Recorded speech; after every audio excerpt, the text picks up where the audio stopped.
All right, what's going on, everybody? Welcome to the Edge of Eternities State of the Format Address episode. If you haven't joined us for one of these before, I go real deep on this limited format, just talking about everything that I've learned in this first week after jamming a bunch of drafts. I think I'm like 20 drafts in at this point. We're going to be talking archetypes. We're going to be talking big picture thoughts. We're going to be talking top cards of each color. So much to cover today. Let's just jump in. So let's start big picture here. I just want to kind of highlight what I think this format is about broadly.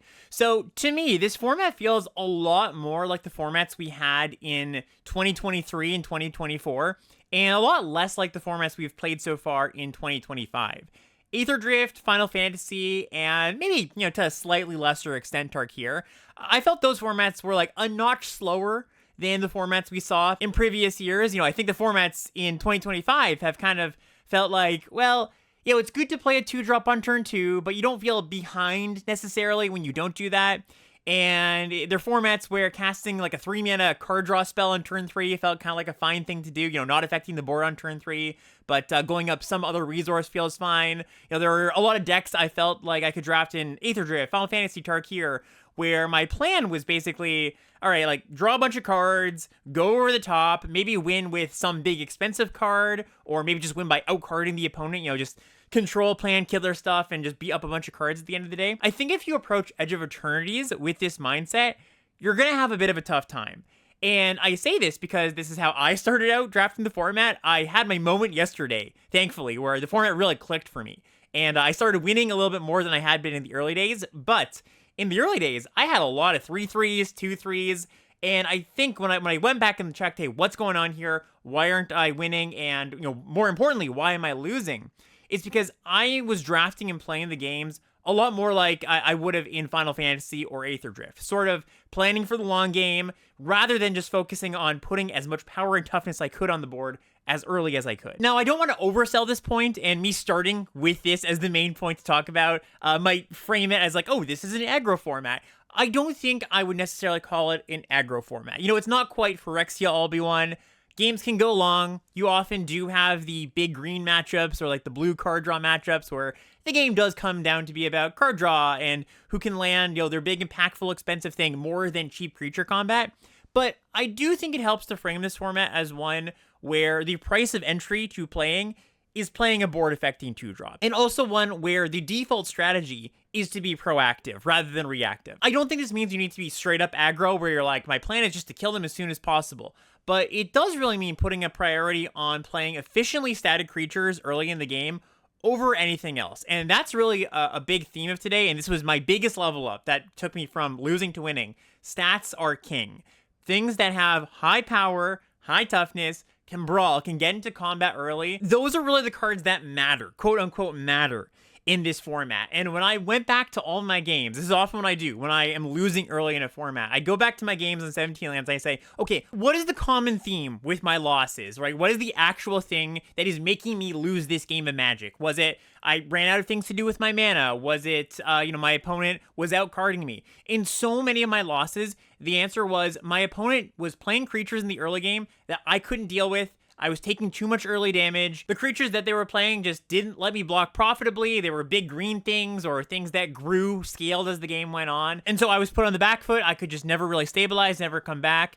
And that's actually another point I kind of want to highlight. It's pretty hard to come back from behind, I feel, unless you have a sweeper. And there's a lot of those in the set for what it's worth. But without a sweeper, there aren't a lot of cards that catch you up. And so when you start to fall behind, it's a very, very slippery slope. Part of the reason I find it's kind of hard to come back from behind is, as the slower deck, as the control player, you kind of think that as the game goes on, as you start to stabilize, one of the advantages you have is that your opponent's top deck will be on average worse than your top deck, right? You have more impactful, more powerful cards. The opponent at some point is going to draw 2-mana 2/2s with a minor ability, and you can go, okay, great, that's a low impact card. My creatures block that thing just fine. That's, it's basically as good as drawing a blank. So I'm very happy about the opponent drawing a given 2-mana card in the late game in most formats. In this format, the 2-drops scale particularly well into the late game. So you have something like Oreplate Pangolin, which is a 2-mana 2/2 artifact creature in red. You can pay 1 when an artifact enters and put a +1/+1 counter on it. You've got Ilvoy Operative, the 1 and a blue 2/1, that whenever you double spell, you put a counter on it. You've got Intrepid Tenderfoot, the 2-mana 2/2, pay 3 mana, put a +1/+1 counter on this creature. All 3 of these cards, to varying degrees, you have to care about. Your opponent plays this and you're like, crap, that actually is probably something that I might have to spend a removal spell on, or might have to trade with one of my 4 mana creatures, right? Because it's just, their creature is scaling out of control. I actually need to answer that. So you miss out on that aspect a lot in this set, where it's just like, yep, I don't have to worry about their cheap things they're going to draw, because, they just don't matter too much.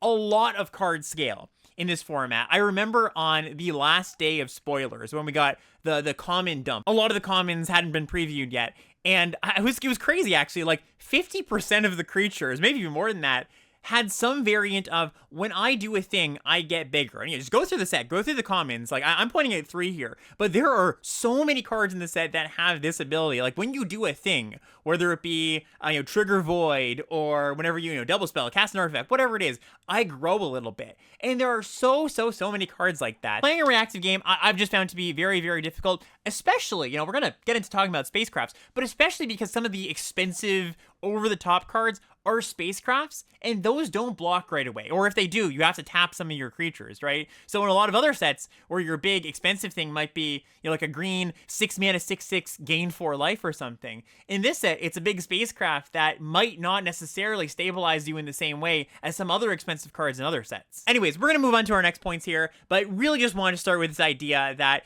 if you're floundering in this format, if the last few formats you've done really well and you're like, wow, this format's kicking my butt, what's going on? It might be this, because it was that for me. Just try to prioritize cards that affect the board, getting on board early, trying to be proactive. And I really want to hammer home the whole stats are king thing, because that's going to come back in our next few points. And by the way, when I say stats, I mean like power and toughness to mana cost ratio. I'm not talking like 17 land stats. Next up, let's talk about the big headliner of the set, the Spacecrafts. So, I think that if WotC's goal was to have these Spacecrafts be the focal points of what the games are about in this format, I don't think they really hit their mark. I don't really often find that the games are about an individual spacecraft, where it's like, okay, cast my 6 mana spacecraft and the game's going to be about getting this thing in a few times and winning with a huge flyer. Some games come down to that, but not the majority of them. I think far from the majority. I do think that they add some interesting texture to the game, just, new card type, add some interesting play patterns to the game, add some interesting synergy levels to the game, where it's like, okay, they're artifacts, you might care about that. You might care about the fact that they help you tap your creatures for the cards that, want to be tapped. I evaluate these Spacecrafts a lot on a case-by-case basis, where it's not like, oh, they're all good, or they're all bad, or, these kinds of Spacecrafts are good, or these kind of Spacecrafts are bad. I think with any new card type, this tends to happen, where, yeah, it turns out some of them are pretty good, and just like any other card type, some of them end up not being so great. So I want to talk through just, when you have Spacecrafts in your deck, what are the kinds of things you want, and of course touch on the ones that I do think are better than others. First things first, you definitely want to have a high creature count when you have these Spacecrafts. A lot of them don't have enter the battlefield effects that affect the board or are, worth a full card. So you really want to say, hey, I'm going to station these eventually, and ideally very soon, right? Very soon after they come down. I, in my losing phase of the format, had a lot of Spacecraft moments where I was like, all right, cast my 4 mana Spacecraft that has a pretty decent effect, and then it doesn't do anything for, 2-3 turns, and my opponent just runs me over. So I do think, in general, this format really wants you to have a high creature count. I'm aiming for like 15, 16, but especially when you've got a few Spacecrafts. You also don't really want too many Spacecrafts. I'm kind of reserving my Spacecraft slots for the best of the best ones, unless I have very particular reasons to want the Spacecraft. Maybe I really care about artifacts, or maybe I do have a lot of cards that have effects when you tap them. But I would say, 2, maybe 3 if you have some of the really, really good ones. I've had a lot of decks without Spacecrafts in them. I don't really think it's like a necessity to have them in your deck or anything like that. But, when you have the good ones, when you've got the A level, B level ones, I do want to make sure I've got that high creature count. And going back to our last point, remember, stats are king. It seems sort of obvious, but when you've got Spacecrafts, you really do want to have creatures with high power for their mana cost. So, one of the best ones, one of the best uncommons in the set is Terrapack Intimidator. This is the 1 in a red uncommon. It's a 2/1. And when it enters, target opponent may have you create 2 landers, and if they don't, you put 2 +1/+1 counters on this creature. This card's awesome. Very often it's like a 2 mana 4/3, but the exact kind of card you want when you've got Spacecrafts. Something like Thawbringer even, pretty darn good when you care about Spacecrafts. So this is the 3 mana 4/2 in green that when it dies or enters, it surveils 1. And, it doesn't look like anything special, but again, stats are king, and this is a 3 mana 4-power creature. So the faster you can get your spacecrafts online, the better. You never really want to have them sitting around for like more than 2 turn cycles without being turned on. This also means, by the way, that if you do have spacecrafts in your deck, you kind of want to bias against trading off early if you can. This isn't a hard and fast rule or anything, but just something to think about, right? Kind of think like, well, should I trade here? Should I not? Maybe I should try to race instead. If you have 2 spacecrafts in your deck, I would definitely lean towards, I should try to not just block here, not just attack and be okay with trading off my high-power creature. You might really, really appreciate that when you draw a spacecraft the next turn. Another thing to consider about spacecrafts is they're much better in proactive decks, aggressive decks. Part of my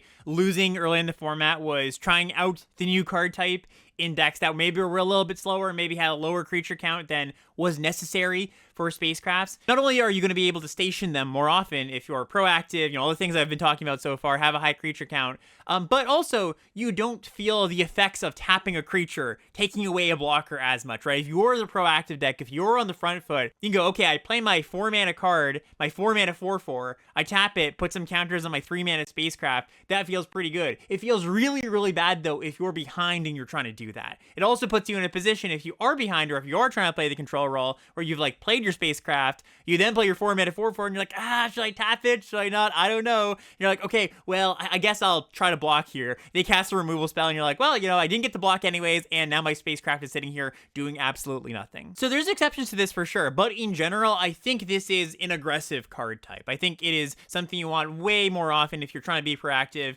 which again is just a good thing to do in this format. I started liking the spacecrafts a lot more when I had that clicking moment, when I had that shift in how I thought about the format, because I was like, they're not just like kind of dorky, kind of just sits on the battlefield kind of cards. They are actually very, very good if you're proactive. If you are proactive, if you do have a high creature count, if you do have creatures with high power, they actually kind of feel really good, to be honest. They feel like a good evasive threat with a good enter the battlefield effect often. So yeah, long story short, before we get into individual cards here, I think they sort of missed the mark on the whole feeling the vibe of these spacecrafts. I know they wanted to go for a more battle cruiser feeling kind of experience with these cards. I don't really think they play out that way. In fact, I think they kind of fight against that because they incentivize people to build more aggressive decks. But as long as you're building your deck right, as long as you're prioritizing the right things, they do function pretty well, and I think are, a fine addition to the format. Okay, let's get into the individual spacecrafts here. We're going to start with the common colorless ones, Wormwall Sweeper and Pinnacle Killship.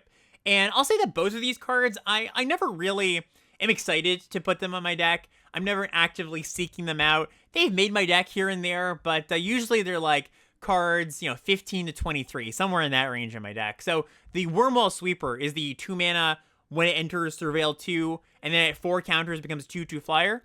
Pinnacle Killship is the 7-mana one that when it enters, it deals 10 damage to target creature, and at 7 counters, it becomes a 7/7 flyer. I like the Killship a little bit more than the Sweeper. I'll kind of play the Killship if I'm a green deck that wants a little more top end, or maybe I'm a little bit short on removal. I kind of think of this as a removal spell with upside. The Sweeper, I found I only really play if I'm an aggressive deck that is lacking a cheap play, or maybe I do have a lot of cards that care about being tapped, then I'll be like, okay, I can kind of treat it as a synergy piece there. But most of the time, I would rather just have an actual factual 2-drop creature, I think, and use those 2-drop creatures to station my other better spacecrafts. So yeah, both of these are kind of like, yeah, they kind of get the job done if you need them for various reasons, but neither of them are all that appealing. Although, like I said, I do like the Killship a little bit better than the Sweeper. Let's get into the actual exciting ones here. So 2 really, really great uncommons. Larval Scoutlander is the first one here. This is 2 and a green for an uncommon spacecraft. When it enters, you can sacrifice a land or a lander token.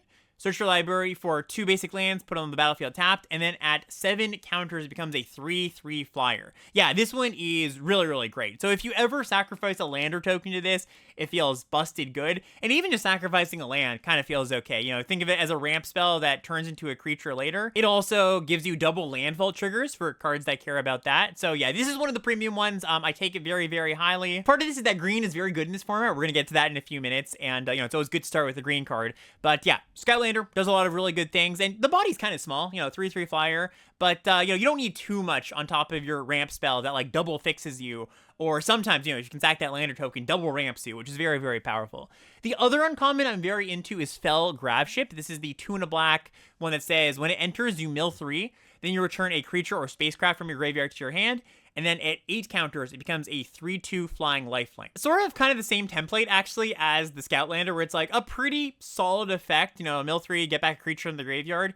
and then turns into a good threat. It even turns into, I think, a better threat than the Scoutlander being a flying lifelinker. So yeah, I'd label these two as just good. You know, I'm pretty happy to play these in any decks that can cast them. Just pretty cheap, good effect, turn into a pretty good creature pretty quickly. Next up, we got the blue uncommon Spacecraft. So Uthros Scanship is, I think, the better of the bunch, personally. This is 3 and a blue. When it enters, you draw 2 cards, then discard a card, and then at 8 counters, it becomes a 4/4 flyer. Kind of like the last 2 cards, just a little bit more expensive, a little bit of a slightly worse effect, I would say, but comparable in the way you kind of want to think about it, where it's like, okay, solid effect early, turns into a decent-sized body. The other one at uncommon here, the other blue one, is Specimen Freighter. This one is 6 mana, 5 and a blue. When it enters, you can bounce 2 non-spacecraft creatures to their owner's hands, and at 9 counters, pretty hefty, but at 9 counters, it becomes a 4/7 flyer that when it attacks, defending player mills 4 cards. Unlike a lot of the Spacecrafts, this one does actually kind of feel like you're a big finisher where it's like, okay, I'm stabilizing with this, I'm bouncing 2 things,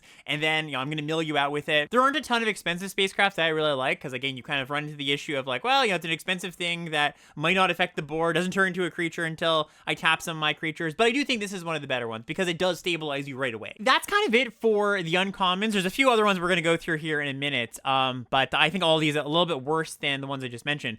There is a cycle of really good rare ones, one for each color. All of them except the black one I think are pretty good, so we'll go through these quickly. First one is the white one. Lumen Class Frigate is the 2 mana, 1 and a white station that has 2 tiers here. The first tier, at 2 counters, other creatures you control get +1/+1, which is great because it helps you station a little bit easier. And then at 12 counters, which is a lot, but not that bad if your creatures are getting buffed by this frigate here, it turns into a flying lifelinking 3/5. So yeah, this card's good, you know, very good first pick. Pumps your team, turns into a nice flyer. Next one here, probably the best of the bunch. This might be the best Spacecraft from the set. Don't quote me on that, but it's one of the better ones if not. Warmaker Gunship is 2 and a red. When it enters, it deals damage equal to the number of artifacts you control to target creature an opponent controls. That counts itself too. So, you know, there's a bit of a build around aspect here, but it's not that hard to have a bunch of artifacts in your deck in this set.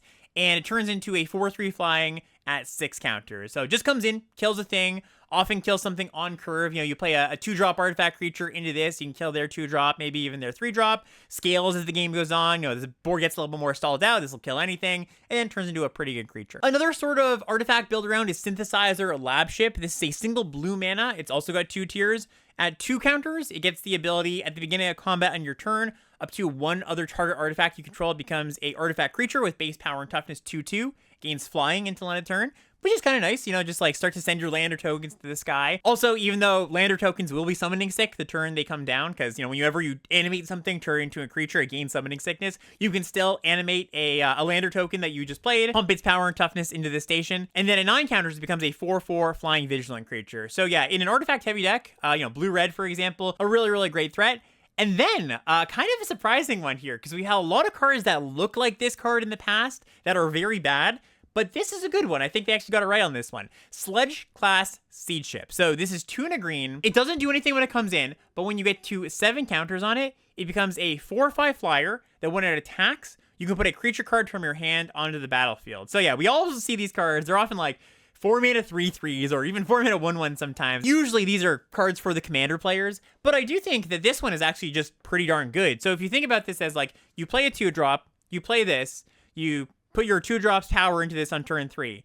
Then on turn 4, maybe you even get to station it right away. Becomes a 4/5 flyer. So you've got a 4/5 flyer pretty darn early in the game. And then you can just start putting a 5-drop in play, or a 7-drop, or whatever. Like, this one actually has power and toughness and flies, so actually a good version of this effect. And then we've got the rest of the uncommon cycle here, and, you know, I think all of these are kind of sort of playable. None of them are just, like, straight bad. I'm not going to read the text for all of these. If you're watching on the YouTube channel, you can see these in front of you.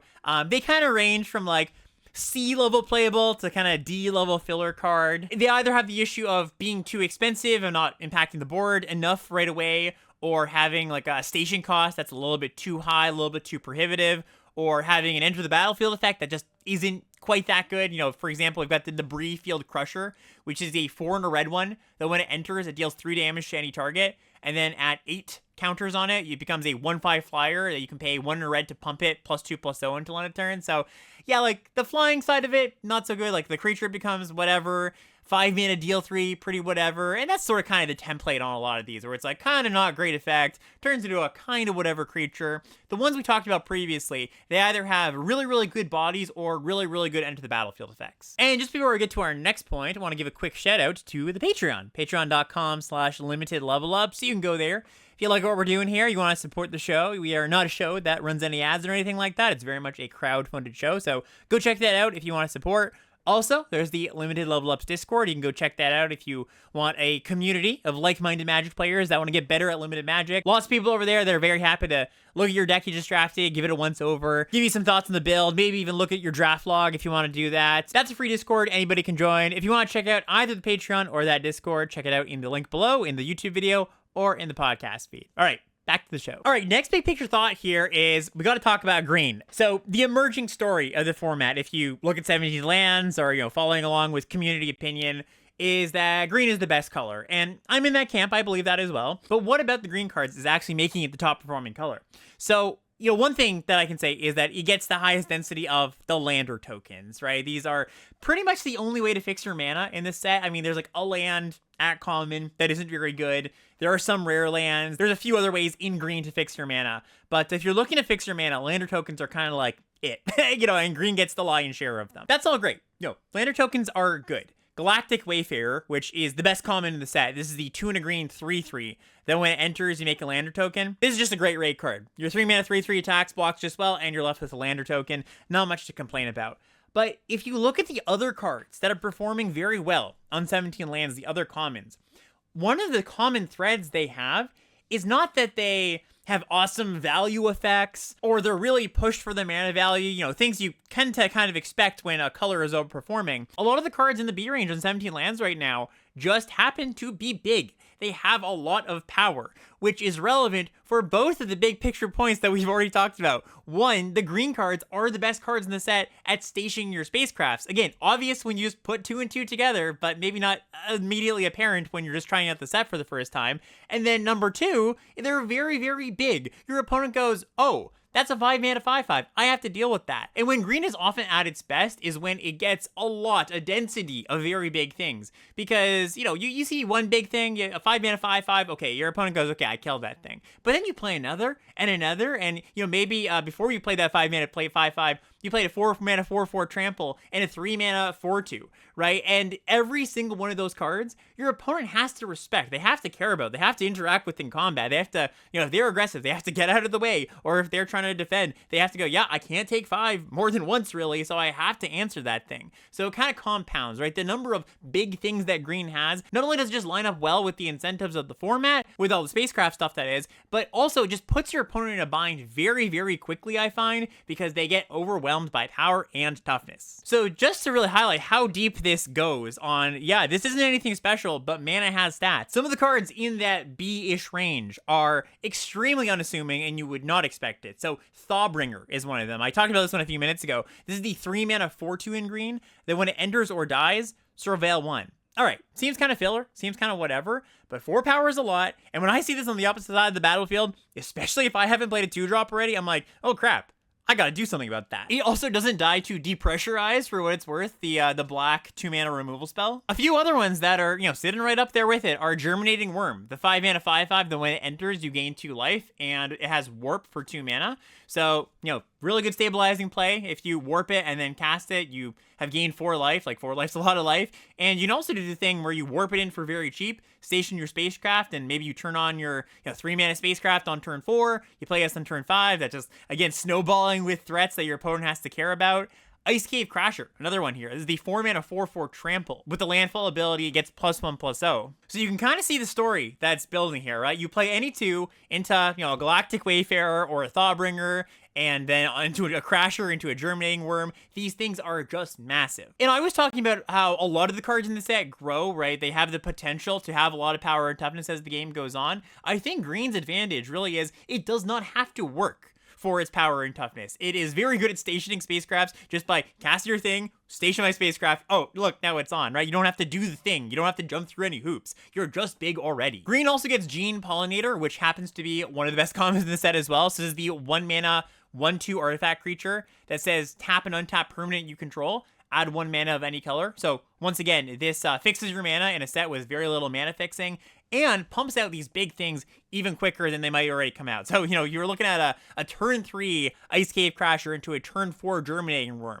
Yeah, all the things I just said about having a lot of power and toughness early really puts your opponent in a really rough bind. Also has synergy too, right? Not only is it a cheap artifact, which a lot of cards care about that, but it taps your things that care about being tapped. So there's a lot of cards that care about being tapped, and you might not have Spacecrafts, or you might not want to play Spacecrafts, like kind of the crappy ones to turn those cards on. Gene Pollinator lets you trigger those cards every single turn without actually needing to draft synergy pieces, quote unquote synergy pieces, the bad Spacecrafts, to turn those cards on. Last big picture point that I want to talk about here is I believe that this format, unlike a lot of formats recently, again, this is another difference, I think this format is a draft good threats over good removal spells kind of format, which is not what I was advocating for in the past few sets. The past few sets, I was like, yep, you got to have 5, 6, maybe even 7 removal spells.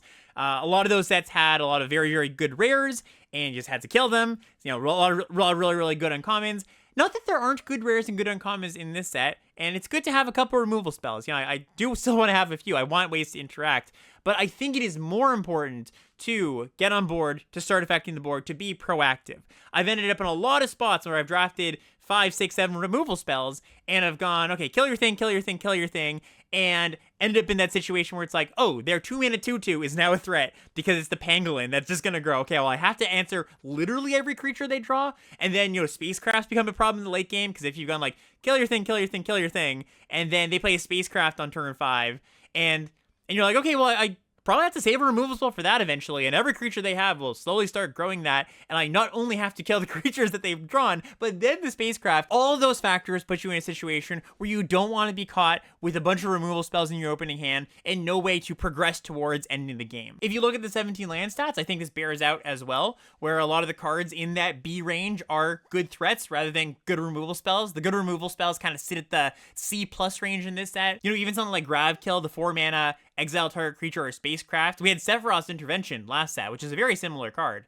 Gaining 2 life ain't nothing, so it's not exactly the same card, but that was one of the top commons in the set. And Gravkill's kind of like, whatever.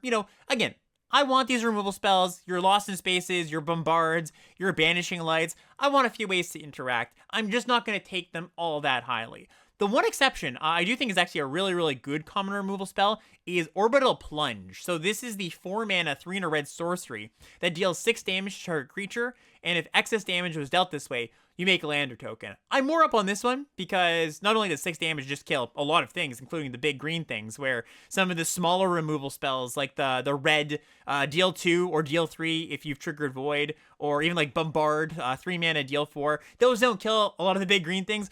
Orbital Plunge kills all the big things and also gives you value, gives you a land or token, which, you might use to ramp, you might use to sacrifice, whatever. It's a value removal spell, which I do think is still pretty good. So yeah, that is my current take right now. I really want to draft threats over removal spells, still aiming for like 3 or 4. I also think, this is probably not a topic to get into on the State of the Format Address episode, kind of week 1, but with all this being said, with all this framing of the format, I do think there are good control decks still. They just don't come together as easily. You need to build them in very specific ways. They're not as forgiving to build as they might have been in some previous formats. So, stay tuned. I'm sure we're going to cover control decks on a future week. But yeah, just again, not the default. All right, so that's going to do it for big picture thoughts. Now I want to talk about the archetypes kind of at a glance. Not going to go super deep on any of them. Just kind of want to give you an overview of what I think is going on in general as far as strength goes and, how much you actually want to lean into a given archetype's theme.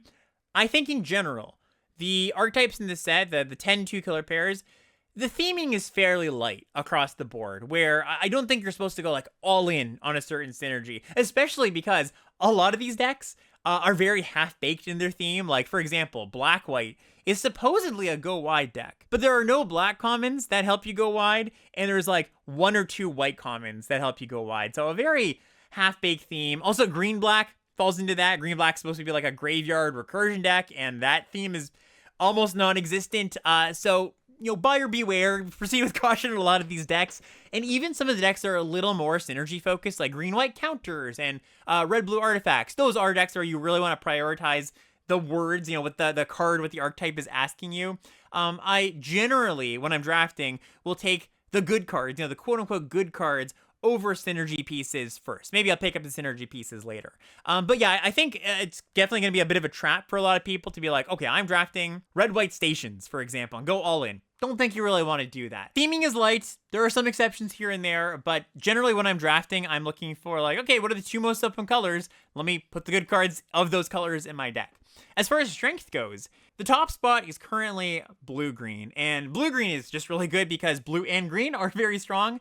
We've talked about green already, but blue is, in my opinion, the second best color, also just has a lot of good cards. Blue-green's uncommon. The gold card is also excellent, one of the best in the set, if not the best. Biomechan Engineer, blue-green for a 2/2. When it enters, you make a lander token, and you can pay 8 mana to draw 2 cards and create a 2/2 colorless robot token.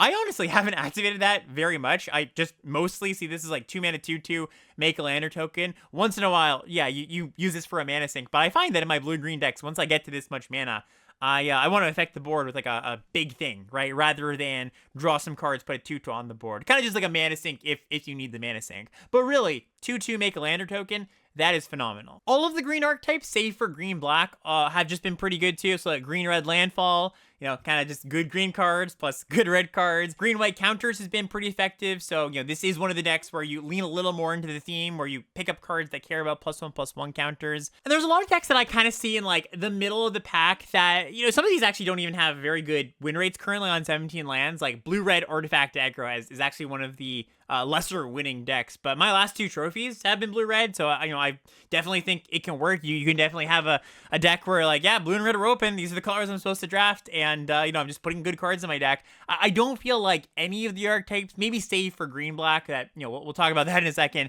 really has giant structural issues. Like, yeah, I was talking down black-white a second ago, but I've had some perfectly fine black-white decks where I'm just like, yep, once again, good black cards, good white cards. These are the colors that were open, so I wouldn't be too afraid of any color pair, to be honest, except black-green. You know, so one of the problems with black-green is I think it's kind of like at odds with what the two colors want to do. Green is very much play some big things and, you know, attack you with my giant green creatures. And black is all about like small, trinkety sacrifice. My creatures are kind of small, which, by the way, we're going to talk about this when we get to black, but I think is actually a real big downside of black in this set, where a lot of its creatures are small in a set where you don't want that at all. So yeah, black-green, you know, I can definitely see it happening. You just have a bunch of good green cards, big green dummies, and black removal spells. Nothing wrong with that. Just really don't try to lean into the theme on this one. And I would also try to avoid putting black creatures in your green-black deck. That would be my piece of advice. So yeah, all these decks in the middle, like blue-white double spell, which has an excellent signpost uncommon, the blue-white 2/2, that when you double spell, you make a 1/1 flying drone token, black-red, red-white. I've seen all good versions of this deck. There's also black-blue, which I think is actually in the conversation for one of the better decks, and one of the decks that plays differently than a lot of the decks in the format. Like, I do think blue-black control, actual blue-black control, with card draw, removal spells, some good rares if you can pick them up, that's a viable strategy. Again, not going to go super deep on that today, but I do think this is the one true good control deck in the format, or at least the base of a good control deck. And for the last part of today's show, we're just going to go through all 5 colors and talk about what they're doing, what I like about them, maybe in some cases what I don't like so much about them. And we're going to start with the strongest color, starting with green. So we already covered a lot of green's commons, so won't rehash too much here. But like I mentioned before, I think a lot of what green does well is just I am big and I am dumb. So the Thawbringer, the Worm, the Ice Cake Crasher. We also have another card that I didn't call out that I think is pretty good, is Drix Fatemaker. This is the 4 mana 3/2 in green. That also has Warp for 1 in a green. That when it enters, you put a +1/+1 counter on target creature, and each creature you control with a +1/+1 counter on it has Trample. I was sort of seeing this as a green-white exclusive card before, but the more I started to play it, the more I'm just like, oh, this just fits nicely into the camp of, oh, I'm a green creature that gives you a lot of stats, so it plays nicely with the Worm and the Crasher and, you know, Thawbringer and all these nice cards. Galactic Wayfarer, of course, another great card, the 3 mana 3/3, make a lander token. Green also gets some pretty good removal in this set, too. So Diplomatic Relations is the infamous Diplomatic Relations, the 3 mana instant target creature you control gets +1/+0 and gains a vigilance until end of turn, and then it deals its power to target creature your opponent controls. Green also gets kind of a funny uncommon removal spell, Close Encounter, which is 1 in a green for an instant. As an additional cost to cast it, you choose a creature you control or a warped creature in exile, and Close Encounter deals damage equal to that creature's power to target creature. So very strange in two ways. So one, it is a choose card, not a target kind of card, which means that you cannot blow this card out. Once this card goes in the stack, the damage is set. So you have a 5/5, your opponent's got open mana, you have close encounter in hand, you want to kill one of their creatures, you are very safe to do that. If they want to cast a removal spell, that's fine. Okay, your creature's going to die, but close encounter will still work because it locks in when you cast it. The other kind of weird thing about this card is it doesn't work with Death Touch because unlike a lot of green spells that sort of look like this, close encounter is actually the card dealing the damage. And of course, same goes for lifelink too. Normally, if you cast like a Diplomatic Relations, Death Touch and lifelink would apply. Not the case of close encounter because it is the thing dealing the damage. Gene Pollinator, once again, the single green mana 1/2 that taps another permanent to add a mana of any color. By the way, one nice thing about this card is you can tap a land, right? You can just turn any land that you have into any color. You can also tap, there's a lot of non-creature permanents that you might play that you can tap. So there's Lander tokens. There's also enchantment removal spells. So something like Cryo Shatter or Tractor Beam, these blue enchantment-based removal spells. Of course, you can tap a Spacecraft that is just kind of sitting around. So yeah, a lot of ways to make mana with Gene Pollinator. The other thing I want to note about Gene Pollinator I found is that I really actually like this more in my beatdowny green decks rather than my over-the-top blue-green decks, which is sort of counterintuitive. I mean, I don't hate it in the blue-green rampy decks, but I really, really, really want to be able to go Pollinator on 1, 2-drop creature, and then start accelerating into big things. I've played this card in blue-green and had issues with it where, if my deck is filled with card draw and maybe ramp spells, non-creature spells, it kind of just sits there. You can't have a deck where you have Gene Pollinator in it and it just sits there doing nothing for, the first 3 turns of the game. You also run into the issue sometimes where if you haven't done much to affect the board and your first thing is you go Gene Pollinator on 1 and then you play like a 3-drop, your opponent goes, okay, kill that 3-drop, and your Gene Pollinator is just kind of stuck there. So I almost like it more in the proactive decks than the rampy decks. I mean, if you need the fixing, if you need the ramp, it's good there, but I see this more as a green-white card or a green-red card, something where you're really just putting out a big creature early and beating down with it. Speaking of which, really good trick for green, Biosynthetic Burst. So this is 1 green for an instant. Put a +1/+1 counter on target creature you control. It gains reach, trample, and indestructible until end of turn, and you untap it. So doubles as a protection spell, pushes a lot of damage. Worth noting, it only gives indestructible. It's not hexproof, so exile still affects it, bounce still affects it. I actually made the really critical mistake in one game, lost me the game, of my opponent cast a Grav Kill, the black exile removal spell, and I cast Burst in response, and obviously that didn't work out so well for me.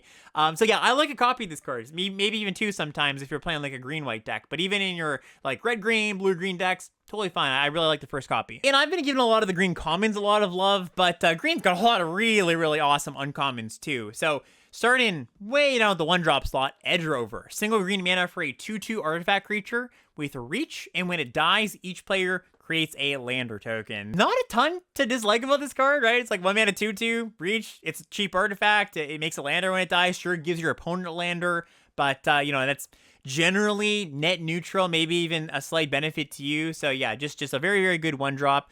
We've also got Social Engineering, which is a riff on the Chocobo Racetrack we saw in Final Fantasy. I think a lot better though. So this is the 5 mana enchantment that has the landfall ability. You make a 2/2 colorless robot token, and it also has warp for 1 and a green. So you can cast this on turn 3, play a land drop, and you get your 2/2 token. It's not just rotting in your hand doing nothing.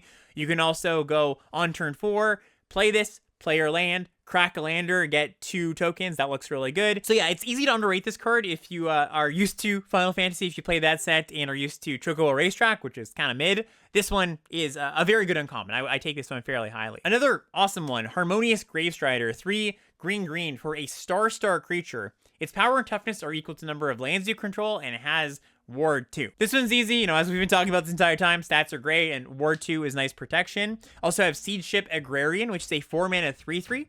Then when it becomes tapped, you make a Lander token, and whenever a land you control enters, put a +1/+1 counter on this creature. So really just gets out of hand really, really quickly. Also very, very nice if you have Gene Pollinator on the battlefield, so you can tap it immediately to the Agrarian, and you get your value even if they kill your creature. And then, potentially the best green uncommon here is Glacier Godmaw. This is 5 green for a 6/6 trample. When it enters, you make a lander token, and it has the landfall ability. Whenever a land you control enters, creatures you control get +1/+1, gain vigilance and haste into end turns. So yeah, just an extremely good game ender. Even if your opponent's still at 20 when you cast this card, it often ends the game. I mean, it's better if you have been beating down, of course. But that's not always necessary. You can just get into this board stall situation where it's just like, all right, I'm planning to get to turn 8, play Glacier Godmaw, play a land in the same turn, haste it out, and pump my other creatures. And so yeah, green's great. It's got the lander tokens, it's got beef, it's got good removal. Not much else to say. Moving on to blue now, which I do think is the second best color.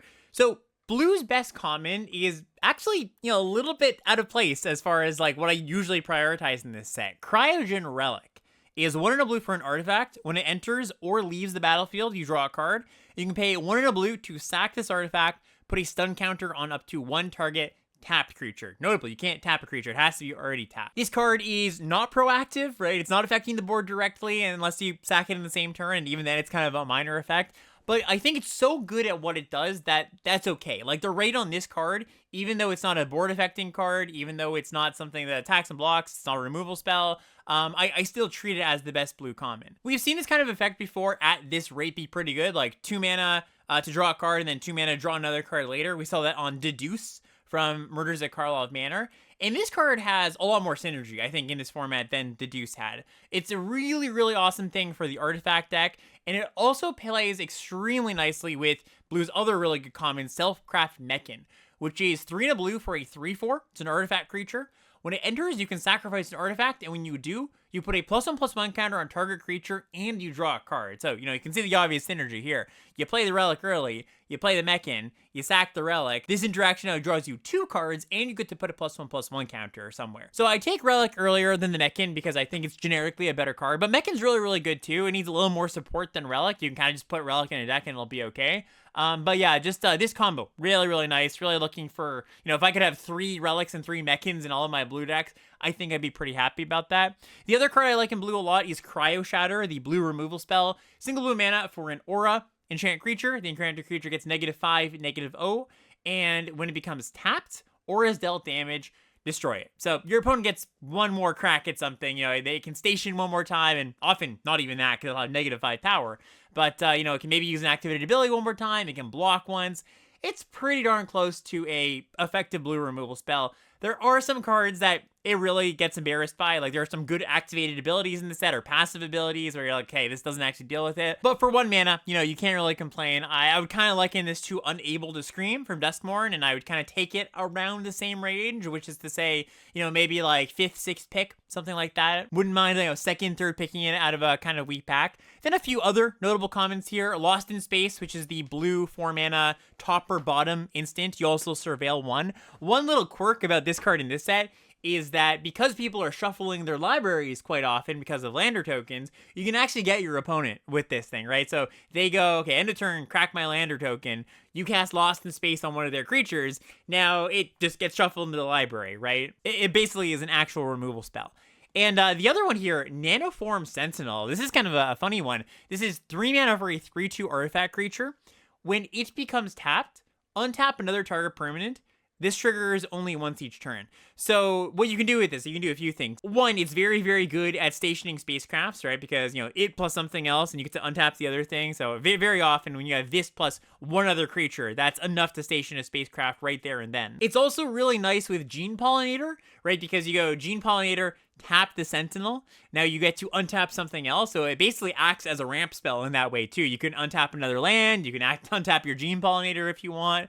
Also, it gives vigilance to another creature if that's something you're interested in. It can make mana for your main phase 2, right? You cast like a 3 mana spell on main phase 1. You attack with this, untap a land, cast a 2-drop on main phase 2. So yeah, just a lot of little tricksy things that it can do, as well as just being a artifact, which matters for a lot of blue decks. And then uncommons, like green, blue gets a lot of really, really nice uncommons. So the top 2 here, top 1, let's talk about the best one. Code Cracker Hound is 3 mana for a 2/1. When it enters, you look at the top 2 cards of your library, put 1 into your hand, 1 into your graveyard, and it's got Warp for 3 mana. So, if the game demands you to play your creature, have it affect the board right away, sure, you do that on turn 3, but, if it is a bit of a slower game, just go, all right, I warp this in, I see some cards, I take a card, and, I do it again later. One of the best uncommons in the set. Another one of the best uncommons in the set, and honestly, I might call this the most underrated card in the set. I get this card super late all the time, and it's one of the best blue uncommons. Mouth of the Storm. This is a 6 in the blue 6/6. It's got flying and ward 2. And when this creature enters, creatures your opponent's control get -3, -0 until the end of your next turn. So comes down, is very hard to kill, stabilizes the board immediately, and then just hits back and kills your opponent really, really quickly. So yeah, really like this card in basically every blue deck. You know, I play this 2 copies actually at the top end of my last blue-red trophy deck. And, you know, it was mostly an aggressive deck, but, you know, you get to 7 mana fairly easily because you had the relics that helped you hit land drops, right? The 2-drop artifact. Also, lander tokens means that 7 mana isn't that difficult, even in decks that aren't necessarily designed to ramp to 7 mana. Card is great. It's going extremely late right now. I imagine that won't be the case in a few days, but I would still take it highly, right? I don't want to, like, try to wheel this. You might be in a pod where people know how good that card is. Another good card here, the Sculpting Blast. 2 mana, instant, bouncy non-land permanent. If that creature was attacking, you make a 1/1 flying artifact token that can only block creatures with flying. So, you know, just good rate interaction spell. We've got Gigastorm Titan, which is 5 mana 4/4 that costs 3 less to cast if you cast another spell this turn. So, you know, you kind of might think, okay, it goes in the double spell deck, but you don't really have to be the double spell deck. All limited decks can double spell in some capacity. So just going like, play a 2-drop on 2, play this as well. 2 mana 4/4, just really, really good, really, really big. It is beef. You know, like we're talking about stats. This is definitely stats in a color that doesn't usually get a lot of stats. A sort of unassuming one is Uthros Psionesis. This is 2 in a blue for a 2/4, and it says the second spell you cast each turn costs 2 less to cast. So just a very good card at helping you dump your hand. Again, sort of seems like good for the double spell deck, but I'm happy with this card basically anywhere on any of my blue decks. And then Tractor Beam, really cool removal spells. This is 2 blue for an aura. And you enchant creature or spacecraft. When it enters, you tap the enchanted permanent, and you gain control of the enchanted permanent, but it doesn't untap during its controller's untap step. So you get to control magic something, steal something, but you got to find a way to use it, right? So you can either sacrifice the permanent, like a black sacrifice effect. Maybe you steal something with a really good passive ability. One of the cool things you can do is steal your opponent's Sammy, which is the red, white, gold card, the 4 mana 2/4, that when you have 2 tapped creatures, it makes a 2/2 every turn. So, you know, Sammy will be tapped, of course, because of the Tractor Beam, so you only need one more thing to have that keep going each turn. This card is also a combo with the Nanoform Sentinel, the common 3/2 that untaps something, right? So you can actually untap the creature that you steal here. And then I want to call out Annul, which is the single blue mana instant, and it says counter target artifact or enchantment. This might be the #1 card I've gotten questions about this week. Like, is this good? Should you play this? Is this a main deckable card in this format? My take is no. I do not think you should main deck Annul. I think that there are going to be spots, there's going to be games where it looks really, really good, and there's going to be games where your opponent gets you, you cast your 7 mana spacecraft and it gets annulled. There's going to be a lot of games, though, that it doesn't do anything, where your opponent's just not playing that many enchantments or artifacts. And I know this is a format that is full of enchantments or artifacts, but you can't risk this card being dead, right? It is a dead card. You have to recognize it is a dead card a percentage of the time. And I think that percentage is higher than most people think. There are going to be matchups where it's nuts. You know, you bring it against like blue-red artifacts or something. It's going to be ridiculous. But against a lot of green decks, which, you know, green decks, some of the better decks in the format, they're not going to be casting artifacts all that often. Or, you know, when they do, it's not like the one thing you need to counter. They go 2-drop into 3 mana 3/3 into 4 mana 4/4. Maybe they're 5 drops in an artifact and you get a good exchange, but it's like, I'm still getting beaten down and it's not really solving my problem here. I've been saying this about Annul for, you know, as long as I've been playing the set, so since early access. And you know, I wasn't 100% confident in this take. I kind of caveated this take with, yeah, I can see being wrong about this. But the 17 land stats do kind of back this up, where it's got a pretty bad win rate. It's sitting in like the D tier or something. So I guess you could play it as a really bad 23rd playable. Maybe you get lucky. Maybe you run into good matchups for it. Phenomenal sideboard card, by the way. Obviously, amazing if you're facing decks that's good again. But I think it's really easy to gloss over how bad this card is if it's just dead, right? It's like mulliganing. We all know how bad mulliganing is. Having a dead card is just as bad. All right, next up, talking about some white cards. White is actually my least drafted color. And I think I ought to draft it a little bit more, or be a little more inclined to pick up the good white cards early. Sigurvitz put out a thread on Twitter today where he was just talking about all the colors and you know, their strengths and weaknesses and you know how good they are. And he mentioned that white is the most underrated color right now. Not that it's the best, but it is the color that, relative to its strength, people are not drafting as highly as they should. So let's talk about the commons here. White's got 2 good creatures and 2 good removal spells at common. So the removal spells are Banishing Light, you know, standard affair, everybody knows Banishing Light. And Focus Fire, single white mana for an instant. It deals X damage to target creature that's attacking or blocking, where X is 2 plus the number of creatures and or spacecrafts you control. I gotta admit that for the first 3 or 4 times I read this card, I did not see number of creatures you control. I thought this was just 2 plus the number of spacecrafts. I'm like, that's pretty weak. It's a good card. It kills most things. Yes, you have to get them to combat. That's a little bit of a downside. But, kind of like Cryo Shatter, where it's like, it's a 1 mana spell. Yes, it's got some downside. But, can't ask for too much more for your 1 mana. Creature-wise, we've got Dock Worker Drone, which is a 2 mana 1/1 artifact creature. Enters with a +1/+1 counter on it. When it dies, you put its counters on another creature you control. This card's really good. Yeah, good for the +1/+1 counter decks. Good if you care about artifacts. Like, you don't have to care about +1/+1 counters for this card to be good. It's very, very good if you do. Also plays very well with multiple copies of itself, because you can kind of just keep passing around the counters. So yeah, really good 2-drop. And then we've got Night Luminary as the other really good creature. 4 mana, 3/2. When it enters, you make a 1/1 token, and you can warp it for 2 mana. But it doesn't have as many awesome uncommons as blue and green, but the ones that are good are really, really good. So we've got All Fate Stalker, which is the 4 mana 2/3 that when it enters, you exile up to 1 target non-assassin until this leaves. Also has Warp for 1 and a white. Yeah, just such a cool, awesome, flexible card. Like split card of blink a thing, or, get a blocker out of the way, or reset a spacecraft, or kill a token, for the 2 mana warp mode. And then later on, you just come in, nab a token, nab your opponent's best thing. Awesome card. I splashed this actually the other day in a blue-green deck where I had a lot of good enter the battlefield effect creatures. I had a lot of the Codebreaker Hounds, the 2/1 that has warp and look at the top 2, take 1. So just blinking that a bunch of times is really, really cool. So yeah, just very flexible card, really, really strong.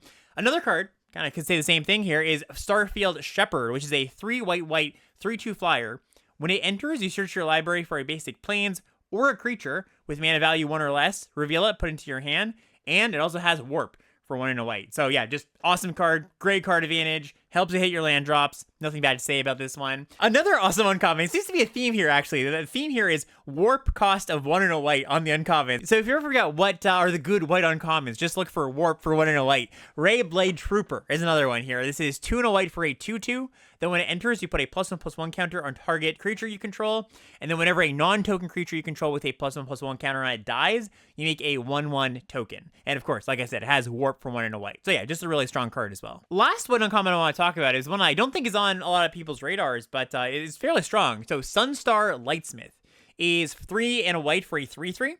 And when you cast your second spell each turn, you put a +1/+1 counter on this creature, and you draw a card. So ideally, you're playing this and like a 1-drop in the same turn, so you can get the trigger right away. It's not at its best when you go okay, 4 mana, cast my 4 mana 3/3, hope you don't touch it, opponent. You're gonna want to kind of try to avoid that situation if you can. But the thing is, the payoff on this card, when it does stick, because it doesn't always stick, it's kind of small, and your opponent's gonna want to point a removal spell at it, but when it does stick, if you get to untap with it once, you're most likely going to keep untapping with it, because if they don't have the removal spell the first time, that means they're not going to cast the removal spell next turn unless they just draw into it. And you just keep, draw, because this ability fuels itself, right? You cast your second spell, you draw a card, which draws you into more stuff, so you can just keep drawing cards. Sunstar Lightsmith looks unassuming, but I do think it's a really good one too. Next up is Red, and Red gets a smattering of removal spells. Orbital Plunge, I mentioned that one, that's the deal 6 that can make a lander token. We've also got another red removal spell that mostly kills all the big things. Cut Propulsion, 2 and a red for an instant. Target creature deals damage equal to its power to itself. And if that creature had flying, it deals twice that much instead. So kind of close to a red murder. We've also got the smaller removal spell. So Bombard, Plasma Bolt, which is the single red mana, deal 2. If you've triggered Void, deal 3. Invasive Maneuvers, 2 mana instant, deal 3. Deals 5 if you control a spacecraft instead. Yeah, I really like the ones that can kill the big things. All these small red removal spells have some problems I find in the format. Either you face a green deck, or you face a bunch of creatures that are scaled out of control, or, this have some spacecraft. So I play these from time to time, especially Plasma Bolt, just that being able to go to the face, because that's 2 damage to any target. You're aggressive red-blue decks, I'm pretty happy to play that. And it's not to say that Bombard or Invasive Maneuvers are bad cards or anything, I just don't take them as highly as these other red removal spells. Other red commons I'm impressed with. So the 2 red common creatures are really good. The Oreplate Pangolin, mentioned this one before, is the 2 mana 2/2 that grows whenever you cast an artifact. And Zookeeper Mechan, awesome card, excellent card. 1 and a red for a 1/3 artifact creature. taps to add red, and you can pay 7 mana to have target creature get +4/+0 until end of turn. Activate that only as a sorcery. But yeah, just red mana dork that turns into a threat later. Really, really like this one. I think this is red's best common creature. We also have Melded Moxite, which is 2 mana artifact. When it enters, you discard a card. If you do, draw 2 cards. You can also sack it for 3 mana to make a 2/2 colorless robot artifact creature token. I sort of see this a little bit like Cryogen Relic, the blue 2 mana artifact. Except I think it's a little bit less generically good. I don't just want it in any red deck. I want to care about it being an artifact, or I want to be able to sacrifice it somehow. This is another good thing to sacrifice, the Mechan, the blue 4 mana common that comes in, sack something, you draw a card. So more of a synergy piece, but a pretty good synergy piece. Also Nebula Dragon. This is kind of a funky one. 7 mana 4/4 flyer. When it enters, you deal 3 to any target. This is not that much of a red card, actually. I think it's a little bit more of a blue-green card. Any green deck that's looking to ramp, I think this is like a fine top-end thing. You know, I was talking about how Pinnacle Killship, if you need a top-end card, okay, great. You know, you can play that as a top-end card. If you didn't open, you know, the Godmaws or the Mouths of the Storm or a good rare, I kind of see Nebula Dragon in the same vein, where it's like, okay, if you've got some landers to splash this, it's a fine top-end card. And then red only gets one real exceptional uncommon, but it truly is exceptional. Terrapact Intimidator, 2 mana 2/1. When it enters, the opponent has the tough choice of either putting 2+1/+1 counters on this or giving you 2 lander tokens, and neither of those is good. And I gotta say, I think I chose to give my opponent a 4/3 a little too often the first few times I faced this card. I was like, okay, you know, giving them 2 landers seems very, very bad. Again, kind of just thinking, okay, I don't want to give them value, but if you don't have an answer to a 4/3 in your hand, you gotta give them the token. You can't let this deal like 8 damage or 12 damage or whatever. If you don't have a removal spell for it, I would just say, all right, you get your lander tokens. Lastly, we've got black, and going into the set, I would have put a bet on black being the best color. It just you read a lot of the cards, and they seem really good. It's got seemingly pretty good removal. But I think that black has a lot of issues in this set, just its creatures being a lot smaller. Again, they don't play nicely with the Spacecrafts. They have a really tough time blocking your opponent's green things, right? I was going to say green things, but like even the red things, even the blue things, even the white things. Like the creatures are not particularly good in black. And that's pretty standard, of course. Like usually the trade-off is black gets really good removal, but less impressive creatures. But I think black's less impressive creatures this time around really does hurt the color, because you can't rely on just a pile of removal spells, like I mentioned before. Kind of have a situation where it's like, okay, the strength of black is its removal spells, and just loading up on that isn't a great idea. So I like black if you can either A, use it as a support color, just like it's your removal color, or B, if you're like really, really, really all in on black's like sacrifice, pinging, nickel and diming, grindy theme. Like if you've got all the sack cards, all the kind of synergy pieces, you're close to mono black, I guess is maybe the way to look at it. I think that it's small little things like, Virus Beetle and, like the 3 mana 2/1 flyer that when it dies, you make a 2/2. Like those can make sense, but that's kind of a synergy deck though, right? It's not just like, well, I can have some of these cards in my deck and they'll perform well. I think you need all of your cards to be playing the same way. So as many black cards as you can to have a successful black deck. I don't think black is bad. I think that, I don't want to talk down as like a terrible color or anything. It's just got more hoops to jump through, I think, than any other color. And I think it needs a little bit support. It needs a bit more synergy to work than any of the other colors. So yeah, black's removal spells, grab kill, depressurize, like these are all good cards. Tragic Trajectory, the single mana sorcery at uncommon, gives something -2, -2, and if you've triggered Void, -10, -10 instead. The 2 common creatures I am really interested in are Virus Beetle, 2 mana 1/1 when it enters your opponent discards a card, and Hull Carver, the 1 mana 1/1 artifact creature with Death Touch. Sometimes the 1 mana 1/1 Death Touch ends up being kind of mediocre, sometimes it ends up being quite good. I think in this set it's quite good because you really want to get on the battlefield, stopping your opponent's threats. This trades for a 5 mana 5/5 for 1 mana. So yeah, I'm a fan of the 1 mana 1/1 Death Touch in this set.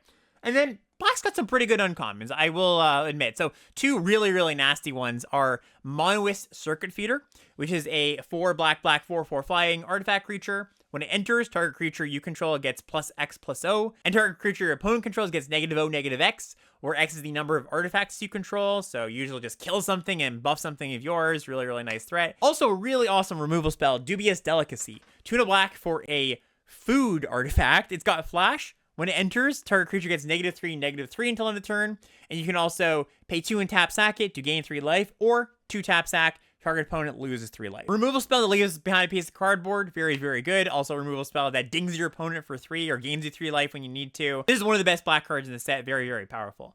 Also have Faller's Faithful, which is a 3 mana 3/1 that when it enters, destroy up to 1 target creature.